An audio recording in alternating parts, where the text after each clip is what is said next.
Happy Nurses Week to everyone. This is student Nurse V, and today being the day one of Nurses Week, I am going to be teaching basic health knowledge everyone is expected to know. Now, you don't have to be a nurse or a medical professional before knowing this basic knowledge. Now, firstly, I'm going to be talking about the basic life support and the cardiopulmonary resuscitation. Now, what is basic life support? Now, basic life support are those immediate life-saving actions that is carried out under emergency situation. Now, indication for the basic life support is patient that is choking, patient that is having difficulty in breathing, patient that is drowning, and patient that is under electrocution. So if you find yourself among these people, you can carry out this basic life support. Now, you can do this before the actual help comes, because it's going to sustain the person and give the person the ability to survive when the actual help comes. Now, what are the steps of basic life support? Now, I tell me the A, B, C, D, E. The A is for the airways, the B is for the breathing, the C is for circulation, the D is for disability, and E is for exposure.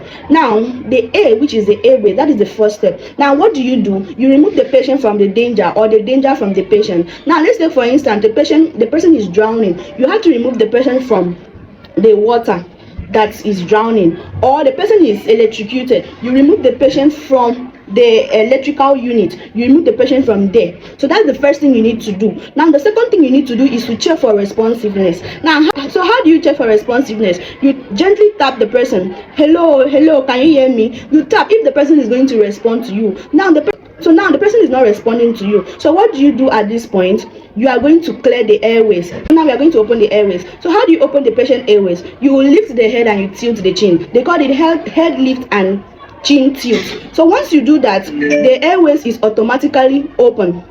Now we go to the next step, which is the breathing. Now, how do you check for breathing? The first thing you need to do is to undo tight clothing. If the person is wearing something tight, you undo the tight clothing. Now, the next thing you need to do is to check for the expansion of the chest. That is when you know that the person is actually breathing. You check if the chest is rising and falling. Now, after doing that, we go to the circulation. Now you check for the signs of life. Now, how do you do that? You tap on any artery. We have different artery spots. We have the radial arteries, we have the brachial arteries, we have the carotid arteries, we have the femoral arteries, etc. So check any artery spot, preferably the radial artery. So you place your hand like this and you check the radial artery. Now, if you feel a kick, that kick you feel means that there is a life in that person. Now, if you place your hand like this and you don't feel any kick, that means you need to start CPR. The person is at the point of death.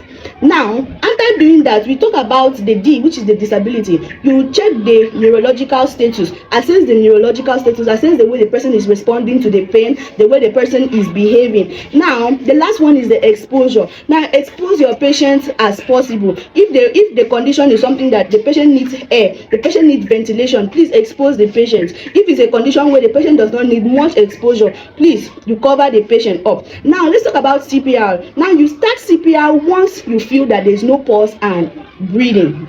Now, cardiopulmonary resuscitation is also carried out in a life-threatening emergency in order to save a person's life. Now, remember the indication is drowning, electrocution, choking, and difficulty in breathing. Now, the first thing you need to do, already you have checked the responsiveness, you have removed the patient from the danger, you check the breathing, and you check the pulse. If you check that there is no breathing, there is no pulse, then you need to carry out CPR. Now, how do you carry out CPR? You have lifted the head, you have tilted the chin. So what do you do at this point? You place the base of your hand. This is the base of your hand. Now you place it in the lower part of the sternum. Now the sternum is the breastbone. You place it here. Then you place another hand on top of this, supporting this hand.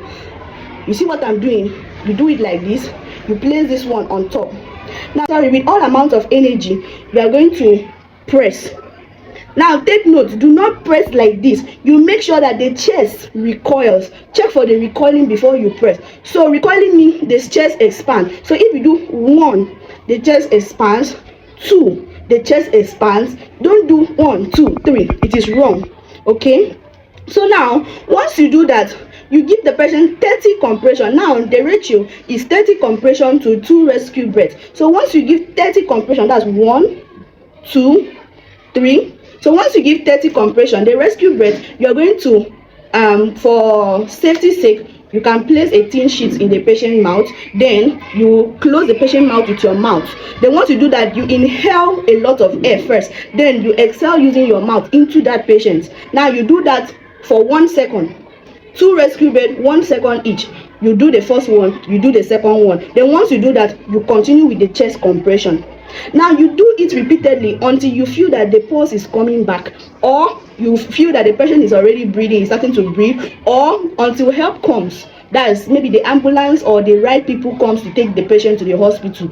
So make sure as you're doing it, you control the onlookers. Onlookers are those people that will come and be looking what is going on. Control them to arrange transportation, let's say taxi, to take the patient to the hospital. So as they are arranging it, do not allow the patient to die. Please, you do what they call that CPR. You do that, and once you do that, you are able to sustain the patient life. You are able to give the patient a chance to recover. Now, what are the importance of CPR? It speed up recovery.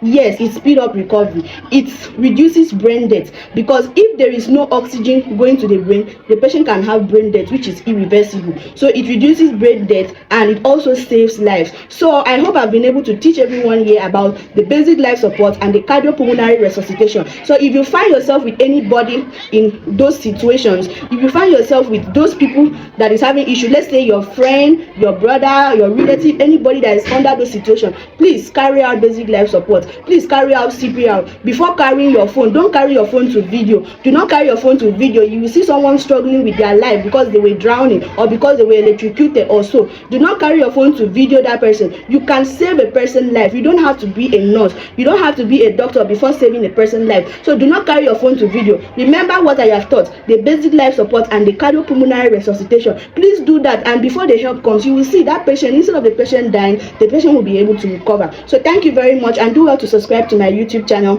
Day 2, I'm going to be introducing something very interesting and spectacular. Thank you very much.